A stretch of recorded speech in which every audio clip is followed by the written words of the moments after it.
All right, Larry, good morning. Welcome to Founder Spotlight with TechNest. Morning. I'm Godfrey. You already know that. Thank you so much, Godfrey. Thanks for having me. Morning. You're welcome. So, Founder Spotlight is basically about you, Mm-hmm. and you're just going to be touching about yourself and your personal experiences, your stories, what make you, and how you've been able to, skate through these past few years as a founder. So that's what we're going to be doing, and we're going to be going straight to the questions, and I'm sure you're ready for it. I'm ready for the nice questions. Maybe not the not too nice questions, but I'm ready. All right. So yeah, we're going to be starting with who is Lanre? Who is Lanre Ogungbe? Who is Lanre? That's the question. It's depending on the who is Lanre. Lanre is the founder and CEO of IdentityPass. I think a very energetic person when it comes to delivery. An operator. I don't think in the silent, not silent, but the other side of me, I like community work. I like investing in people directly. I like the fact that, so my theory generally is the fact that even if you invest in infrastructures or buildings and all that, if you do not invest in the people that will stay in the building, the building will probably collapse at some point, right? So I like really invest in the people directly, and so they will in turn, build the best, edifice that you don't want to build. I think that about me. Also a proud John Hopkins University member. Did my undergraduate in computer science education. Then from then on, went on to do a graduate program in UK, London School of International Business. Then next time moved on to John Hopkins University for an MBA program. What else? I think those are the major highlights about me. I've literally worked previously in non-government organization, now called Enactors, used to be SIFE previously, and I was heavily involved in that when I was in school, right? So when I was in school, I literally got into school and I just got involved in the organization. As a team leader at some point, as a project manager, as a project head, and at different times, and we're doing community-based projects, go to communities, try to solve the problems that they have with what they have, right? And so that was my first time in doing fundraising, in doing partnerships, even though I was in school, right, and leading a very large team. When I was a team leader, I had a team strength of like 120 students like myself that I was leading. And then from then on, went to design side of things. Then I became a developer. They went to design at some point. Then went back to the business side of technology, and that's where I've been. Having successfully been in two previous startups. Firstly, my paddy, which was doing off-campus accommodation. I was CEO of my paddy. Then from then on, I went to Accountia. I was leading the business and services side of Accountia, which was recently acquired after we've left. But then Accountia was a very amazing experience. Then on to kicking off IdentityPass.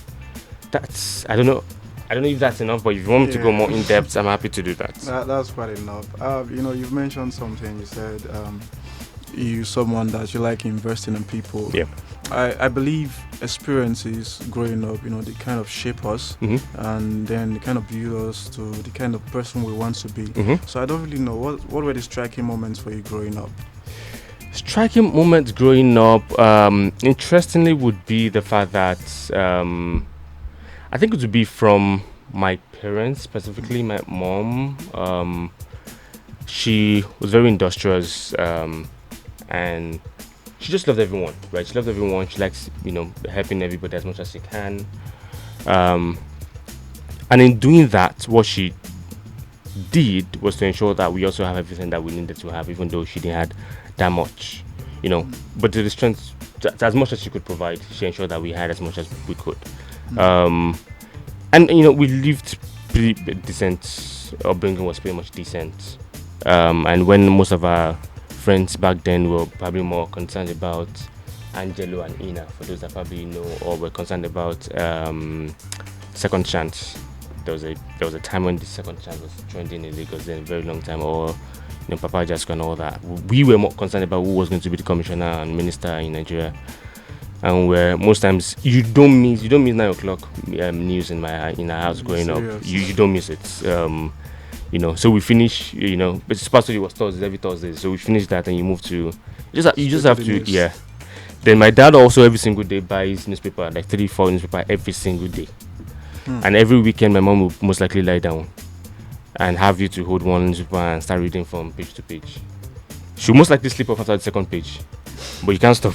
You can't stop reading. I think those are the dynamics of growing up that really, made me to be very inquisitive, right? And so I really want to know more. I want to know how things are done. Naturally, engaging people, investing in people just came naturally to me.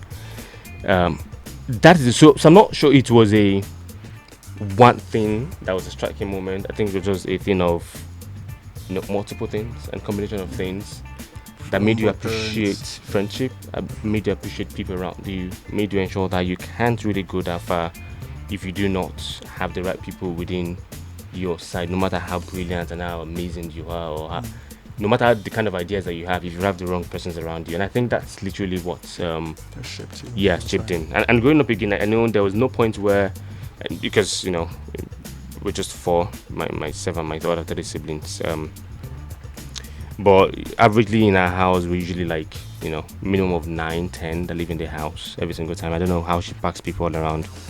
I think maybe those are the things that influence it. That sort of rubbed off on you. I can say so. Okay, let's talk about IdentityPass now. What's the inspiration behind IdentityPass? Inspiration behind IdentityPass. I stumbled on it by what's it called? Accident. Right. I didn't plan to do IdentityPass. That was not the plan. The plan was to build a payment solution. That was the goal. Build a payment solution.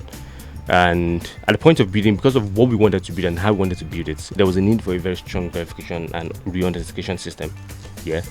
And so we reached out to a couple of people, and because we had friends in the ecosystem, and we're like, hey, how do you guys do verification this way? And many of them were saying, well, you need to have like a compliance team. Sometimes you need to do some things manually here and there. It was never going to work for us, we knew. And so before we launched the payment solution, which we've already built, then we told our team to say, maybe we should build our own internal engine to verify individuals, right? Then we did. Then instead of launching the payment solution second time, then we just said, why don't we? It looks like everybody's having issues with this verification thing, right? Because we reached out to so many people, and all of them, they had concerns. We're like, okay, let's see how this works. And that was it. And we commercialized. We went public with with the first engine that we built, the first verification engine that we built. And since then on, we've not looked back. So that was it. And so we pivoted from being, because initially we used to be called My Identity Pay. And if you still Google that, I think you still see some things online about My Identity Pay. Then we moved from My Identity Pay to IdentityPass. Right, and so we just changed the pay to pass to say, hey, okay, now it's not verification, now it's not pass. And then, that's really how I stumbled on IdentityPass. So you mentioned that it was formerly a payment structure. Yes. So how far with the payment structure is it? You said it was going to launch soon. So payment is not our focus right now. We want to focus on data. I want to focus on verification, making sure that the internet is safe, right, in Africa. Make sure that people are safe, businesses are safe. You can literally reach out to individuals and all easily. Ensure that individuals in this part of the world can easily access global products and services, right? And I think we want to focus on that. And so we've literally abandoned, we've packed the files and everything of the payment and say, let those that are doing payment do payment. Let's focus on the infrastructure side of data. All right. Yeah, you mentioned something. Not like you mentioned. Okay. You 3 founders. Mm-hmm. How's it been working with those set of persons? Mm-hmm. Have they so far become your friends? How do you what are the challenges? How did they happen? How did they happen? So they used to be my friend before they became my co-founders. And the dynamics. So one of them, Tolu, right? Tolu. While I was in school, so we went to the same school, went to the same university. And while I was in school, he was the president of computer science. I was doing computer science and education, so I was in both computer science classes and education classes. I was in almost like a double major kind of thing. That's what it was called, because our results certificate is bsc.ed.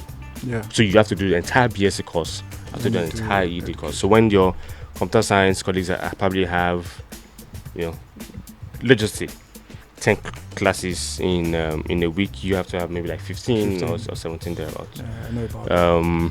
You know about, okay. Yeah. Okay. so he was the president of computer science, but I was also the president of Enactors, which I mentioned earlier, right? So he was an Enactors, right? So there's a very good dynamics that we had. So we'd come to class and he would you know, use his power on me. Then I retaliate back when he comes back, and I ensure that he's always sitting in the toughest project. Oh, okay. Because I tell you that at this point, I'm your boss in this place, right? And so we were pretty much close as friends. Because he joined us in 200 level after a direct entry from a polytechnic when it was done. And yeah, and pretty much that was it. And so, and myself and Nee, for instance, worked together in Accountia. So we met in Accountia, right? Nee was previously working in IT Versu, which owned, I've forgotten this educational company now. One of the top educational companies right now. I've literally forgotten the name. Yeah. But they own it, right? And he was working there, right? So he moved to Accountia before I came. I was in my party then, right? And I joined Accountia. Ni, cool, amazing. And so, you know, we all bonded, right? And it just made it super easy for you to work with those persons, because I'm sure you know, I mean, founding conversation means that sometimes you're even closer than them, they are closer to your life partner, because every single day you guys talk.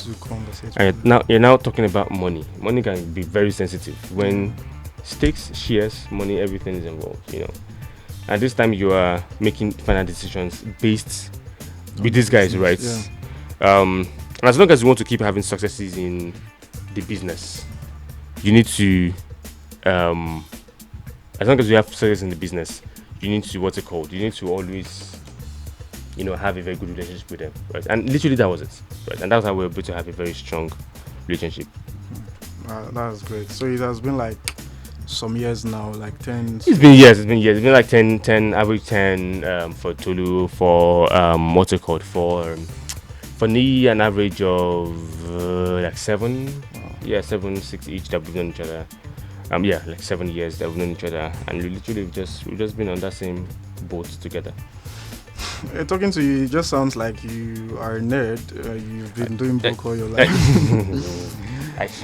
No, I'm a good version of that. You know. I read your profile on LinkedIn, and then you said you are this introverted person. Yeah.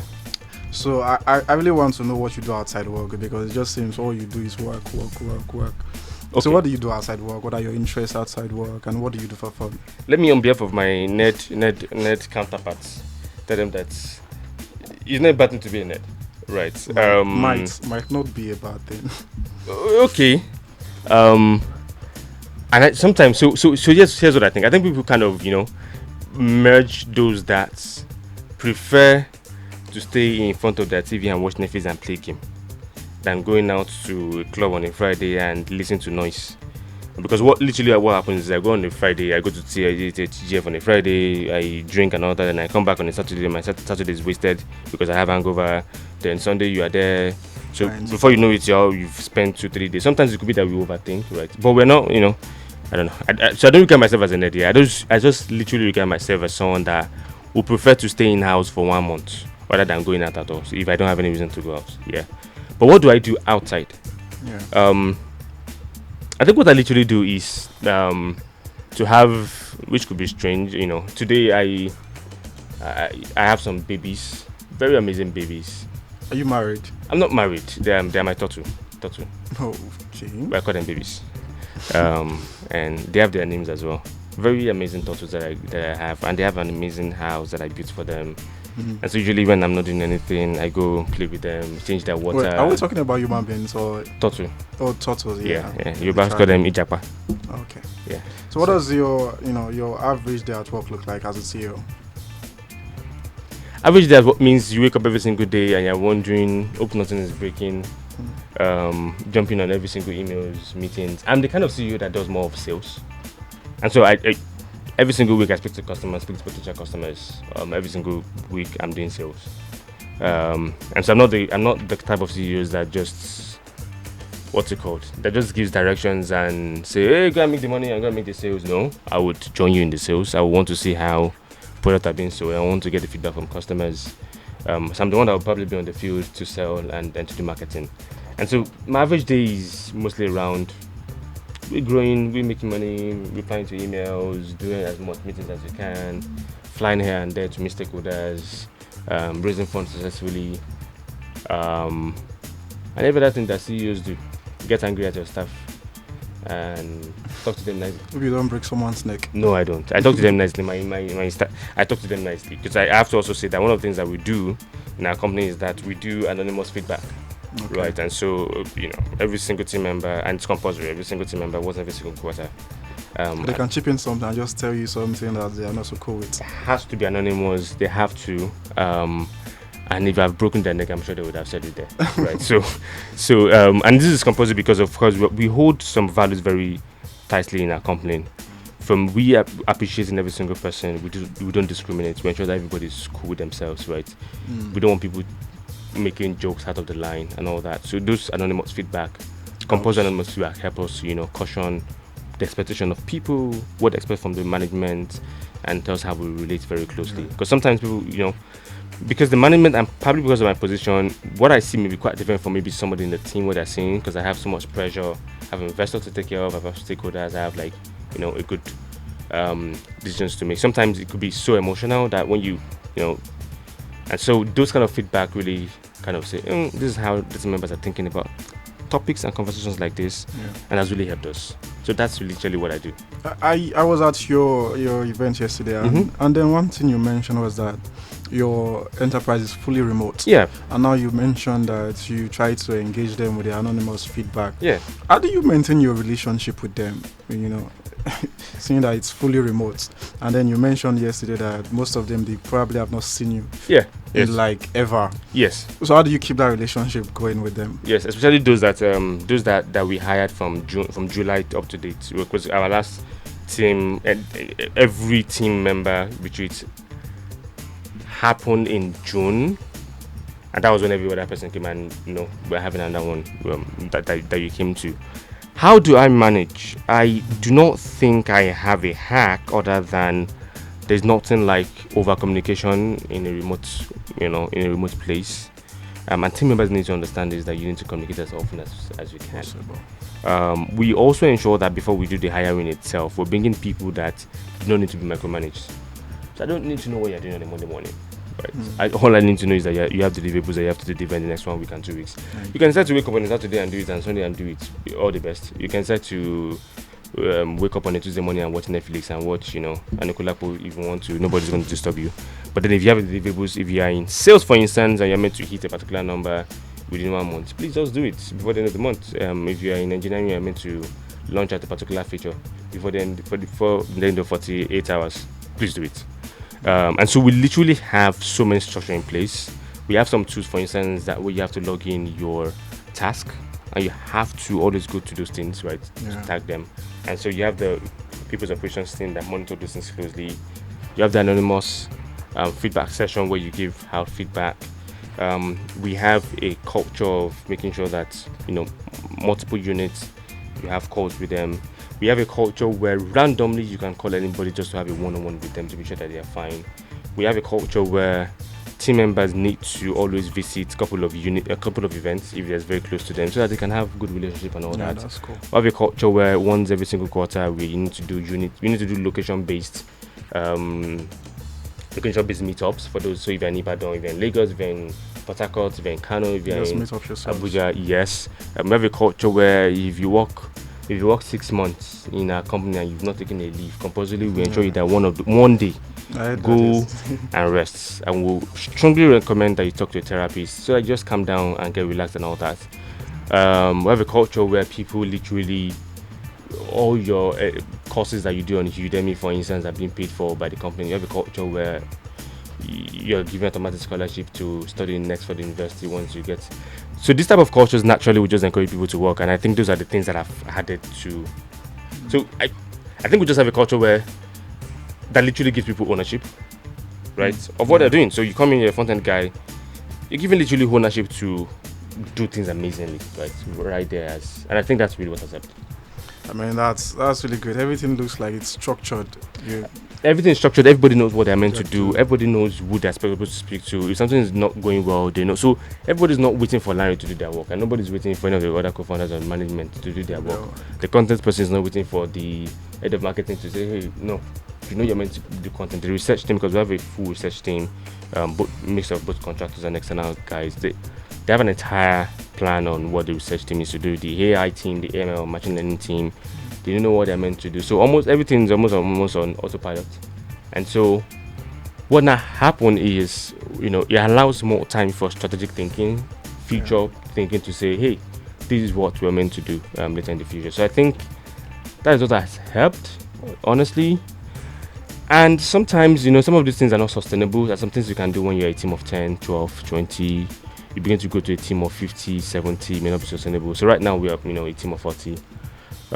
You go to maybe a team of 70, 100, it may not be sustainable any longer. So we are very, very open to being dynamic. If something's not working, it's not working, we change it all of a sudden, right? But what we have right now works. So we have other cultures that we've changed, right? And right now, what we currently have works. If it doesn't work anymore in the next few weeks, change it. We're very happy to always change it and bring in what works. Okay, personally, would you say IdentityPass is your most challenging endeavor so far? Personally, I don't think IdentityPass is. I think what is most challenging to me has been managing. What would I say? So when you asked that question, I was trying to split IdentityPass as a product and as the people of IdentityPass, right? Okay. So managing people, of course, is always challenging because people are people. Definitely. Right. And no matter how much you remunerate people still want more. No matter how much you are kind, people to say maybe I'm not that too kind. No matter how much everybody wants the CEO to have a calm voice and cool voice and all that. But fortunately, God did not give me the calm voice type. You look calm. I look calm, but I can put you on pressure when I need to put you on pressure. Only when things needs to be done, right? But I'm calm. Thank you for that compliment. Can I ask a question? Yes. What are the things you use to put people on pressure? Like, is it just speaking? What do you do to put people on pressure?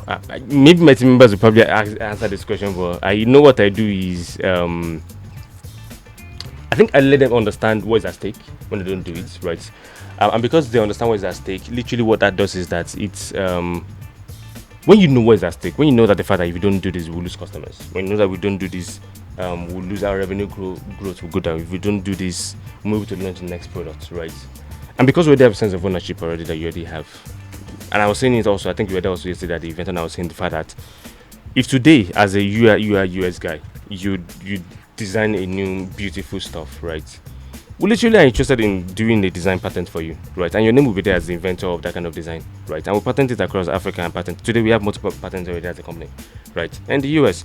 So that literally wants to make you want to wake up every single day to say, hey, I want to design the next cool thing that my name can be on. So you become an inventor of few things that you can hold on and sell later on in the future or have some bragging right on. So when I tell you that if you don't do this, these are the things that are at stake.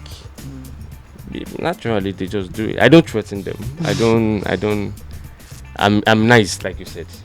I said you look calm. Okay. I thought you said nice. Sorry, I thought that was what I heard. When you say I look calm, I heard what you said and what I heard are quite different.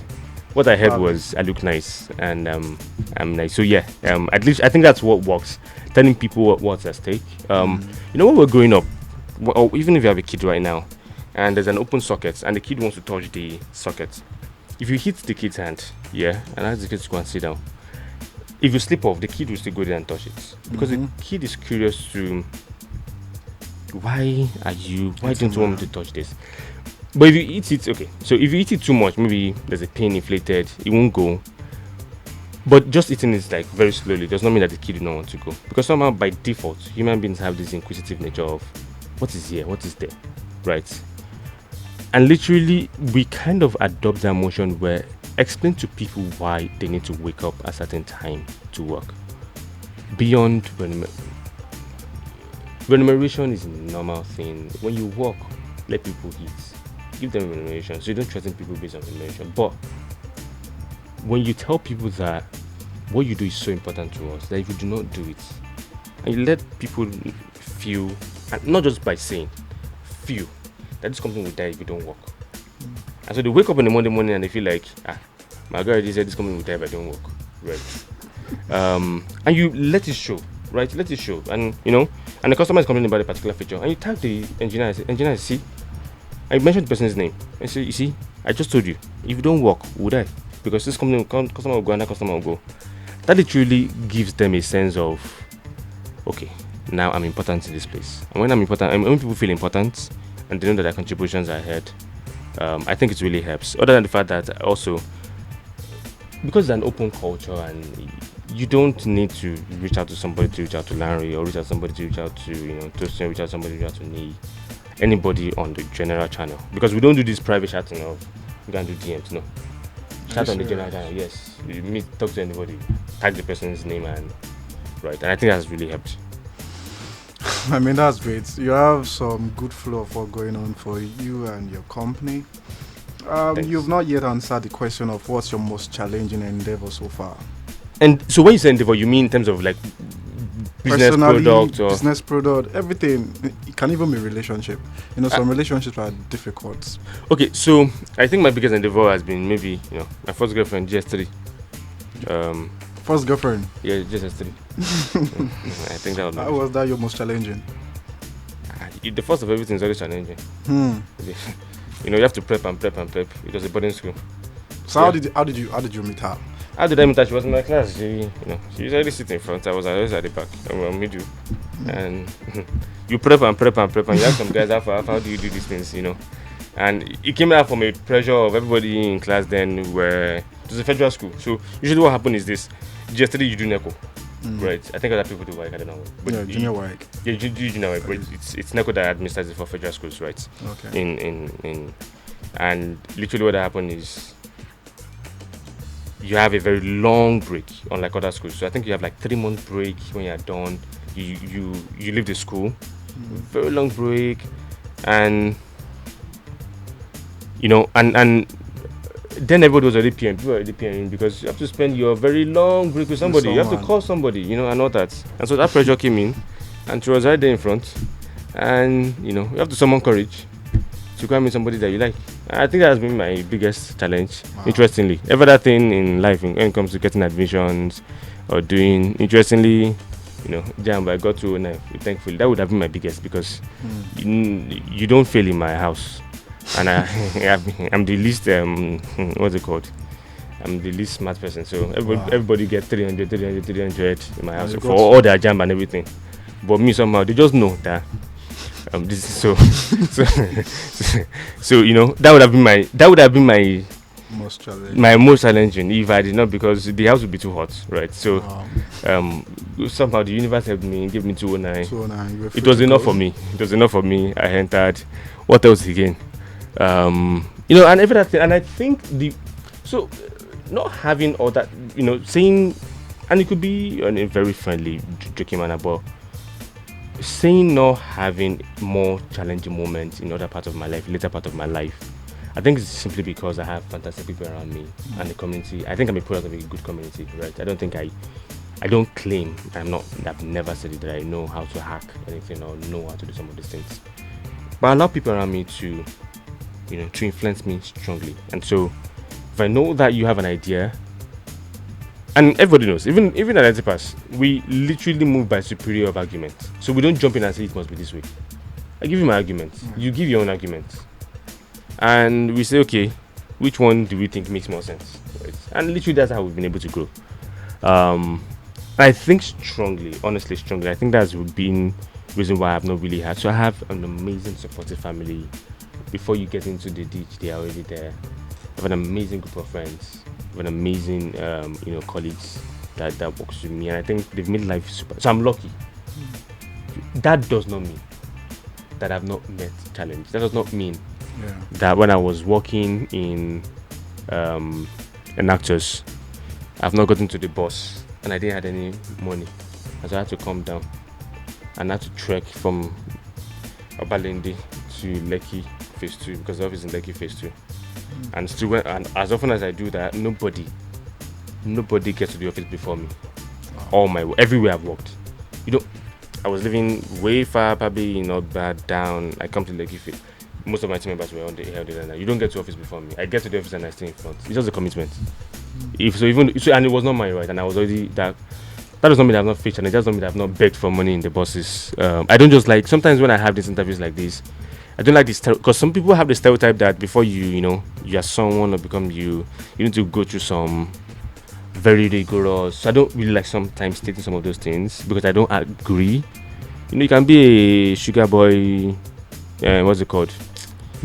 Ajebo from scratch and still make it clean, right? You don't have to be like, you don't have to beg before you can make it, yeah. But just somehow, so that's something that I've not gone through that process. That doesn't mean that I've not slept on the floor at some point when I had to sleep on the floor, right? And, beg for money and lobby, get things out. At different stages of my life, yes, I have. But I don't regard them as part of mine. I think getting my girlfriend is the most subtle one. That's somehow. But yeah, we'll move to the next question. You mentioned yesterday during your speech that recently you, I don't know if I can say this, you lost a colleague. Yeah, you can talk about it.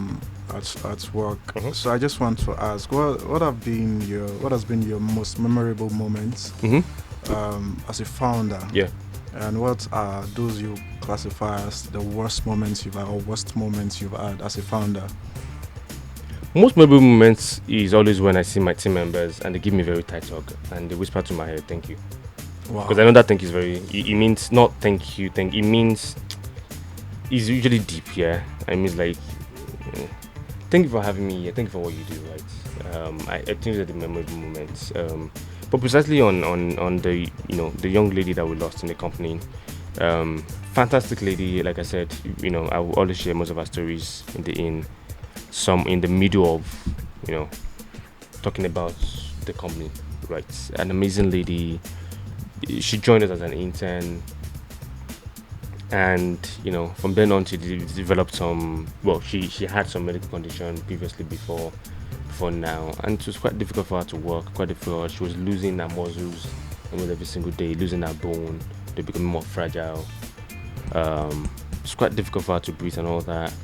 But like I said yesterday, it's just a little bit of grit and encouragement for such kind of person to be in that condition and still hold laptop and still be coding for you, right? Not because you're paying the person the biggest money in the world, or the person has shares in your company, no. But the person, still wakes up every single day to say, this has to work. And she did it amazingly, right? Until we lost her. And she always says this statement. She always says that you just want to make impact in the company so that we'll just know, And I think she did. And I said she did yesterday that our strongest biometrics technology, ML technologies came from her because she led it and she kept building it, right? And so losing her has been the most, downtime for me, where I had to come to the realization. So when I was given the information, I actually honestly didn't know how to react. And I was supposed to fly down to meet her family, but they live in Saudi Arabia. And, there was this new ban on, Nigerian passport going to, so there was no way for me to go. Else, the next day probably I could have been on the flight down to her family. So I had to call her family, spoke to her brother, and because also they were Muslim, they've already buried her almost the same day. But, as a company, we've done some of the things we've done, but that's one of the moments where I had to shut down what I was in that day, shed some tears, some very sincere tears, speak to her family. But it was a very low moment, and that was because of how much she has invested in the company, health status while doing it. And I was just more. I was asking myself, why was she? I still don't have answers to that. Why was she that committed? Why was she? What did I tell her? What did I give to her? Yeah. And yeah, that has been my lowest moment, and I hope that will be. I wouldn't want to lose anybody. I want to lose anybody. And I think I said it yesterday that No, I think I was talking about customers, but one thing also that I'm happy to share is the fact that, you know, we don't lose anybody, not even to cold hands of death or even people to leave company. People come in and they stay. We've only had few persons left, precisely just 2 persons since we started this company, and they've left for personal reasons, that was beyond our control. That's one thing that I also want to state, because sometimes people do not pay attention to how important that is when you have a community of people that are dedicated to work together. Yeah, so that's been my lowest moment. My highest moment has been every single time I hug my team members and they just say that thank you. Wow, that's great. We are sorry about the loss. Thank you. We wish that our soul rests in perfect peace. Thank you. Just some few questions and we're done. I know you have some friends in the industry, in the tech ecosystem. Who are those persons, or should I say founders, that inspire you also? In the tech ecosystem or generally? Generally, I think Larry does. Larry, the CEO of Google. Because somehow people sometimes take Google for granted. Imagine if Google Map was not working. It does not exist. Yeah. Imagine if Google Search does not exist. Imagine what our life would be today if Android does not exist. Like sometimes we take things for granted and we don't think Google as, you don't think Larry as a very, there's so many PRs around Elon Musk. I love Elon Musk and all people that have PR too. But I don't know if people have actually sat down to say, do you know the influence of you going to a new city that you don't know before, and because you have Google Map, you can just navigate yourself. And because of that, because they came up with technology, then other companies started coming up with mapping technology and all that. But I love the guy. Very innovative, very ambitious. Google do things, and you don't wake up one day to say you want to displace Google. You can't wake up tomorrow to say you want to do a Google search engine. You can't just wake up tomorrow and say the next thing, you don't have any work to do. Next thing you want to do is map. You want to do a map system. I'm not saying you can't do it. I'm just saying that I think he's an amazing guy. Leading an entire conglomerate like that. And when we talk about other subsidiaries that Google have, like Fitbit, amazing products. And they've invested a little bit, in aerospace. Invested a little bit heavily in driverless cars. Invested heavily in many, because Android exists today. That's why we are able to have so many mobile penetration in Africa, because people cannot afford very cheap phones that are on Android OS, right? And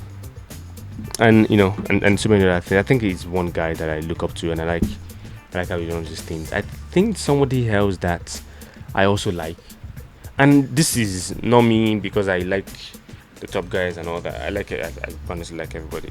I think Mark Zuckerberg is an amazing guy. People don't give him credit as much as he does. People say it's controversial, but I don't see the controversies in it. It has been clean, unlike other, tech giants that have been accused of having 2, 3, 4, 5 kids with their employees. We're not sure what their personal. Mark has been decent. Yeah, they've been data breach at some point with analytics and all that. But for somebody that was in school, 200 level, 300 level, created something that amazing. How many persons have been able to replicate that kind of massive, the wave that Facebook did when you were in school? It literally was in school. It seems sometimes it's like 10 years ago, or maybe 12 or 20, whatever years ago. But that years ago, now you can easily code. Years ago, how you could create that wave of Facebook that shocked the entire world. Younger in his teens, and since then on, has been able to manage that fame.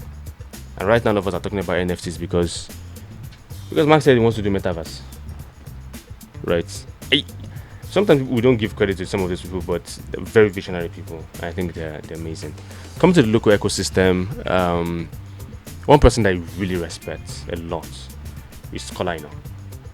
Kolaino has been, he invests in people, invest in the ecosystem. And it's that one guy that that you can always run through if you have any challenge. I think Kolaino has done an amazing job. What's his name again? The impact at which trying to remember his name right now. CC of This is not the place where you actually forget his name. The CCUp founder.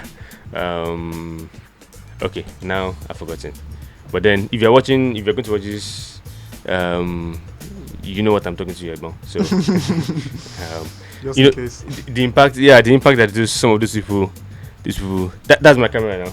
Yeah. Right. So I was talking to you. The impact that he has made, and what else? Who else in the ecosystem? I love most people. Those are the people that I look up to in terms of, and the reason why I look up to them is because they've literally invested in individuals, in people, and they were very intentional about doing that. Shola is an amazing guy, and everybody that works in Paystack will always say so. Where people leave Paystack to go and create another different amazing, products. Yeah. And we've seen so many. Paystack is almost like a mafia, like the way PayPal was, where people leave PayPal and people leave Paystack and they're creating Mono, creating so many other, products and all that. So I think Shola is an amazing guy. I mean, himself and Extra, whatever they've been able to build. And every other person. Yeah, thank you for that answer. How do you balance? You've said a lot. Mm-hmm. You've said a lot. How do you balance this work, this lifestyle? How do you balance everything? I'm sure you have a family, and you have a relationship. How do you balance everything? So when you say family, you mean my father and my mother? Yes. Your immediate family. I don't have an immediate family. I have extended family. So my immediate family, my father, my mother, my siblings. Yes. Then how do I balance? I just told you earlier. I told you. I said I have babies. You didn't believe me. I have two tortoises that they relax. So you just go to them and that's all you. Yeah, you take care of the water. They have fountain. They have food. You take care of them. You watch them. Then usually what I do is when I'm stressed, I go to the kitchen. I really like cooking a lot, so I just go to the kitchen and I cook. Just forget every single thing. And initially I thought gaming was going to be my thing. I like GTA 5, and I play it a lot sometimes. But most times I go to the kitchen and try to cook anything. You don't go out on dates. On dates. Yeah. Now you're taking it on dates. So I'll wake up and I say I'm going out on date. Do I go out on dinner? Yes, I go out on dinner to eat food with friends and all that. But go out on dates. I'm trying to remember the last. And I'm a lovely person. I'm a lovely person. I'm just. But I go out. But you can't remember the last time. The last time. No, I can't. But when you say, you mean just one person and one person? Of course, that's what we're talking about. I'm trying to remember. Hold on. I think last month. You think? You're not sure? It happened last month. Yeah, it happened last month. It happened last month. But that's not me. I can go on this with you. Yes, I can. Okay, I don't know. Maybe you have a different definition for your date. What I mean is, let's go out on dinner, right? And we are going there. We're gisting about, Ronaldo and Messi. That could be it, right? And I can go date on. But those are the type of dates that we have. We see. That's lovely. All right. What's your advice for co-founders? Founders are like that are into this space that do something amazing. What's your advice for them? Which of the camera should I so I can look at their eyeball when I'm talking? This. Okay. Hi guys. So. Okay, sorry. You were talking about Bosun Tijani. Bosun Tijani, yes. Bosun Tijani. You see, I mentioned you here. All right. So I would literally just tell them that I think nobody has a hack, right? Honestly, nobody has any.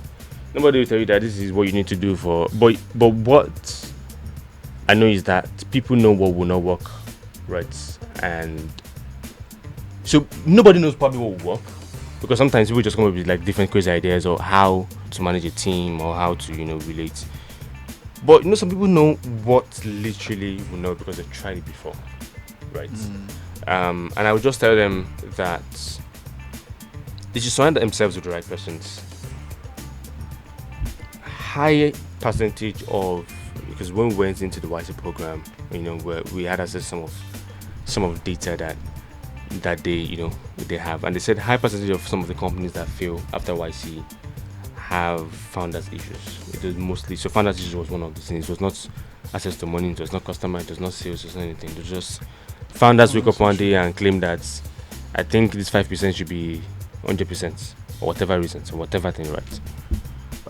Surround yourself with the right persons, right? It makes the work very easy. It makes what you're doing very easy, right? When you have the right folks that are with you, even though it's quite difficult sometimes to know that people are there for the right reasons or not, and people have, but respect, people have personal reasons why they want to work with you. But I think you surround yourself with the right persons. It makes the work entirely easy. It makes you not having to wake up every day and say, hey, what are you doing? What are you doing? What are you doing? Right? Because actually by themselves, they're really committed and they want to do this, right? Second thing I would say would be that give ownership. Don't hold on. I have to make the finance say I have to be the one to be there. If I don't do it, I must be. If you're not there, I must not. It's restrict growth. Trust. Yeah, there'll be mistakes. They'll make the wrong decisions. But as long as maybe in my case, for instance, as long as you don't make any mistake that will affect sales and affect customers, you can make any other mistakes. So I'm free to make another mistakes. My own is don't make any mistake that affect customers. Comes down. Right. I want customers to be happy. We should provide the best solution to them. But would they make mistakes? But have we made mistakes? Yes. But it's only someone that makes mistakes that will improve. You can't keep. So I would strongly recommend that give out ownership. Don't stick up to it. Don't suck up to it. Don't say, hey, I have to be the one to make the final this cut and this and this and this on that. One other thing I would also say is that they should even though I'm not the best person to give this advice, but they should try to rest when they're supposed to rest. So you don't rest? No, I do. I'm not saying. I'm just saying that in this journey, I'm improving. It's a work in progress, right? I'm improving. I'm only saying that, it makes you refresh and all that. What other advice?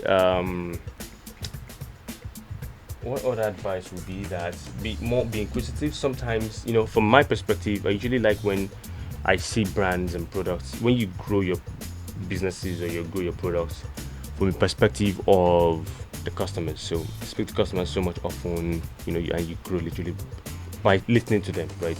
Don't just stay in the room and say, hey, I think this is going to be the best idea after sliced bread, right? And you build and build and build and build. Then you go to the market and the market is saying, no. Plus, the market is the best Holy Spirit to tell you what you're doing is right or wrong, right? So if the market is saying change blue to green, change it, even though you make commitment to your parents that it has to be blue. No.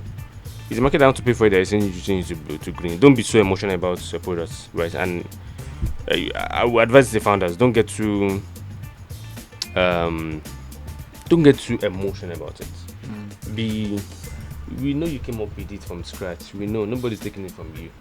But it gets to a point where you have to take emotions out of it. It gets to a point where you have to be honest with yourself. And you come up with one very beautiful idea.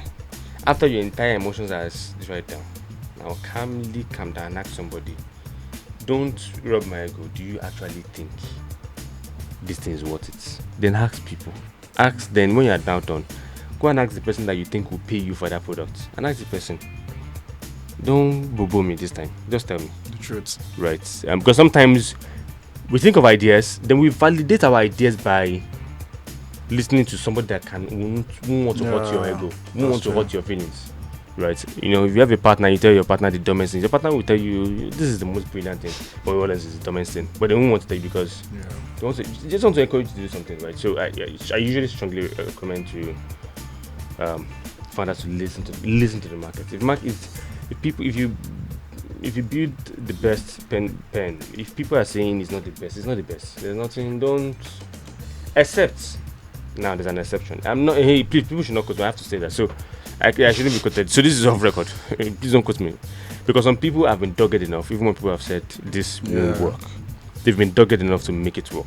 Yeah, someone like Mark Zuckerberg now. Mark Zuckerberg, Elon Musk, and even our local ecosystem, right? You'll see, the Flutterwave, the Paystags, the so many, the Viners, the Kobotes.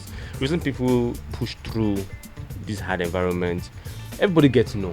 We've gotten to know when we're kicking off. Everybody gets to know this won't work. Everybody gets this. Why should they trust? Everybody gets this. Why should they work with you? So, again, I'm saying, but that's not really. So the context in which I was coming out from is the fact that take out the emotion and honestly evaluate. If after evaluating this, after taking out the emotion, you still strongly have you still strongly have the conviction that this is the right thing, then please shoot for it and go for it. That's all I would advise. If you need more advice, you pay for it. That's a great advice, actually, because not all advice is you're just going to just take like that. Just take them in and okay, because someone is saying this and then they're not seeing from your perspective. Yeah. So you just have to evaluate everything, all the decisions and all the things that have been said, and filter. All right, to the very last question. What's to be expected from you, Lanre? What's going forward in the future? What are we looking, from me? From you. Are we expecting a wedding soon? It's possible. So for me to be more of getting more pets, expect that one for me soon. A dog, very beautiful dog. I'll be a daddy. In fact, I'll be a daddy to a dog before I become a daddy to a human being. So I expect a very beautiful dog. I may get more turtles. Probably want more. So there are 3. Can I ask a question? Why are you so specific about turtles? Well, yeah, babies. Not to be specific about them. No, I mean, why turtles? Turtles, because they don't shout at night. They are calm. If you put them somewhere, they will stay there. They're the most nice pets you can. They don't have struggle. They don't. What about cats? Have you gone to my village? You know what it means. Cats are only different. I love cats, but cats do not. I do not. I'm sorry to every cat lover there, but I don't think cats love human being. And you can search it. Cat is one person that you will die. Cat will eat your body. Yeah, and cats, you force yourself to love. Cat literally can be in this room. I won't come to meet you. Probably just then you have to be the one to go and meet. But if you have a dog in this room, it's the dog that will come and meet you, right? It's more for cat. Then you not go and touch his head. And no, I don't have that. I don't. But they are nice creatures. I'm not saying they're not nice because I like all pets. I'm just saying. So, but on a serious note, what else should I expect? What should be expected what should be expected on this very serious note right now would be the build-up of a huge company that has multiple employees, solving some of the biggest challenges we have in the continent and exposing the continent to so many other opportunities, right?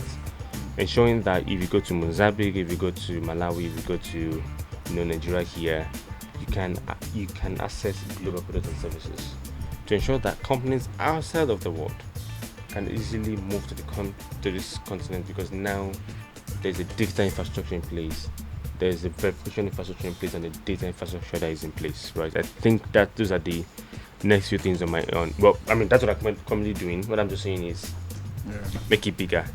If I flip again to personal things, next thing that you expect from me is next year be thinking now of maybe how often I should go back to church. Maybe like once every quarter. So you've not been going to church?